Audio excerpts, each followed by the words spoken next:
अस्सलाम वालेकुम। SM news के साथ मैं हूं मुकद्दर रजा। SM न्यूज स्टूडियो में खुशामदीद। खबरों का सिलसिला बढ़ाते हुए खबर शामिल करते हैं। लाहौर से साबका इंस्पेक्टर आबिद बॉक्सर के घर पर फायरिंग का मुकदमा दर्ज कर लिया गया है और मुकदमे सदीक भट्ट, अली मीर, अब्दुल्ला मीर और हमजा मीर समेत 10 नामजद अफराद के खिलाफ दर्ज कर लिया गया और मुकदमे में पुलिस इंस्पेक्टर अरशद अमीन भट्ट भी नामजद है।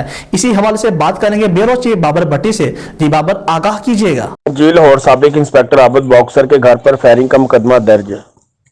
लाहौर में साबिक इंस्पेक्टर आबिद बॉक्सर के घर पर फायरिंग का मुकदमा दर्ज कर लिया गया है। मुकदमा सदीक भट्ट, अली मीर, अब्दुल्ला मीर और हमजा मीर समेत 10 नामालूम अफराद के खिलाफ दर्ज किया गया है। मुकदमे में पुलिस इंस्पेक्टर अरशद अमीन भट्ट भी नामजद है।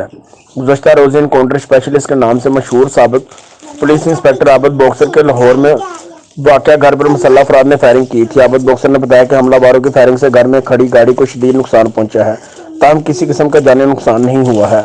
साबिक पुलिस इंस्पेक्टर आबिद बॉक्सर का कहना है कि मुखालिफिन की जानब से एक अरसे से मुझे धमकियां मिल रही थी। जी, बहुत शुक्रिया बाबर तफसीलात से आगाह करने के लिए। अब तक के लिए इतना ही। मजीद खबरों के लिए देखते रहिए SM न्यूज।